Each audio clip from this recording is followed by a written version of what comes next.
ശൂന്യാകാശത്തെ സ്വന്തം വീടായി തെരഞ്ഞെടുത്ത ധീര വനിതയായ ഇന്ത്യൻ വംശജ സുനിത വില്യംസിനെ കുറിച്ച് കൂടുതൽ അറിയാം. 1965 സെപ്റ്റംബർ 19 അമേരിക്കയിലെ ഒഹിയോയിലാണ് സുനിത ജനിച്ചത്. ഇന്ത്യൻ വംശജനായ ദീപക് പാണ്ഡ്യയുടെയും സ്ലൊവേനിയൻ വംശജയായ ബോണിയുടെയും 3 മക്കളിൽ ഇളയവളാണ് സുനിത.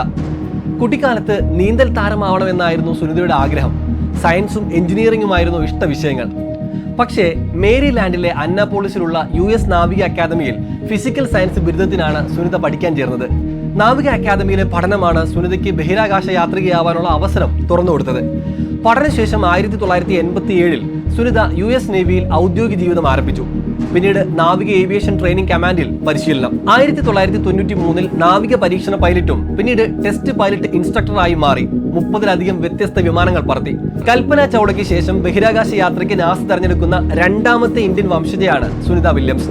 2006 ഡിസംബർ 9 അന്ന് സുനിത വില്യംസ് ഡിസ്കവറി ബഹിരാകാശ പേടകത്തിൽ അന്താരാഷ്ട്ര ബഹിരാകാശ നിലയത്തിലേക്കുള്ള തന്റെ ആദ്യ യാത്ര നടത്തി.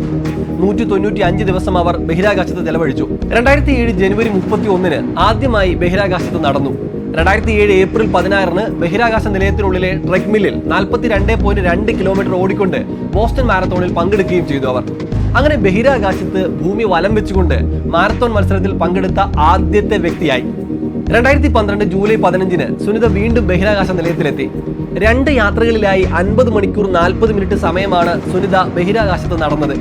ഏറ്റവും അധികം സമയം ബഹിരാകാശത്ത് നടന്ന രണ്ടാമത്തെ വനിത എന്ന റെക്കോർഡിന് ഉടമ കൂടിയാണ് അവർ. 127 ദിവസത്തെ ബഹിരാകാശ യാത്രയ്ക്ക് ശേഷം തിരിച്ചെത്തിയ സുനിത 2 യാത്രകളിലായി 322 ദിവസമാണ് അന്താരാഷ്ട്ര ബഹിരാകാശ നിലയത്തിൽ ചെലവഴിച്ചത്. അവസരങ്ങൾ ഒന്നും പാഴാക്കാതിരിക്കുക, കാരണം അവ നമ്മെ കൊണ്ടെത്തിക്കുന്നത് എവിടേക്കാണെന്ന് പറയാനാവില്ല. സുനിത ഒരിക്കൽ പറഞ്ഞ വാക്കുകളാണിത്.